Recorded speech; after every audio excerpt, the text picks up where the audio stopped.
CC ফুটেজে দেখা যায় একটি খালি রিকশা হলুদ গেঞ্জি পরা কেউ একজন চালিয়ে যাচ্ছেন। স্বাভাবিক দৃষ্টিতে তাকে রিকশা চালক মনে হলেও তিনি সংঘবদ্ধ চোর চক্রের সদস্য। গত ৮ এপ্রিল রিকশাটির চালককে অচেতন করে রিকশা ছিনিয়ে নেয় চক্রটি। ১৪ এপ্রিল চিকিৎসাধীন অবস্থায় মারা যান চালক শাহ আলম মিয়া। ঘটনা তদন্তে নেমে সংঘবদ্ধ চক্রের ৪ জনকে গ্রেফতার করেছে রামপুরা থানা পুলিশ। দলটি নতুন রিকশা টার্গেট করে যাত্রী সেজে ঘোরাফেরা করত। তারপর সুযোগ বুঝে চায়ের মধ্যে ঘুমের ওষুধ মিশিয়ে চালককে খাইয়ে রিকশা ছিনিয়ে নিত। তারা কিন্তু একটা রিকশা নিয়ে বেরোয়। এখানে আমাদের যে চান্দু নামে আরেকজন গ্রেপ্তার হয়েছে, সে কিন্তু রিকশা চালক।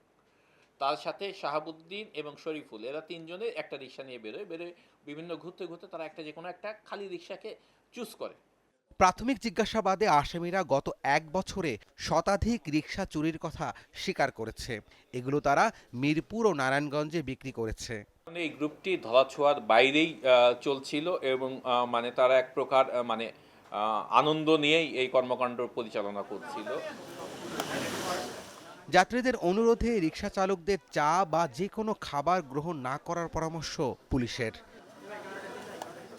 রাব্বি সিদ্দিকী, যমুনা নিউজ, ঢাকা।